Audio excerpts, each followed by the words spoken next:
Assalamu alaikum, I'm Alina. Here are today's news updates. खबर शामिल करते हैं आईपी न्यूज के चेयरमैन चौधरी गुलाम फरीद अराई से।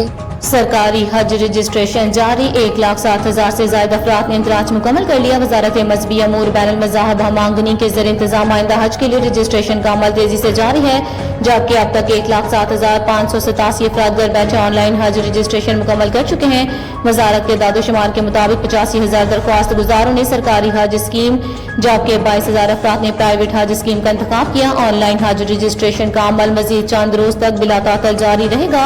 सूबों के लिहाज से रजिस्ट्रेशन के दादोशुमार के मुताबिक पंजाब से 51,000, सिंध से 33,000 और खैबर पख्तूनख्वा से 15,000 अफराद ने हज के लिए रजिस्ट्रेशन कराई है, जबकि दीगर दरख्वास्तों बलोचिस्तान, इस्लामाबाद, गिलगित बल्तिस्तान और आजाद कश्मीर से मौसूल हुई हैं। रजिस्टर्ड दरख्वास्त गुजारों में 63,000 मर्द और 44,000 खवातीन शामिल हैं। इसी तरह 56,000 अफराद ने लॉन्ग हज पैकेज, जबकि 51,000 दरख्वास्त गुजारों ने शॉर्ट हज पैकेज का इंतखाब किया। वजारत मजहबी अमूर ने ख्वाहिशमंद अफराद को हिदायत की है कि वह मुकर्रर मुद्दत के अंदर अपनी रजिस्ट्रेशन मुकम्मल करें, ताकि आइंदा हज के इंतजाम बर वक्त मुकम्मल किए जा सकें।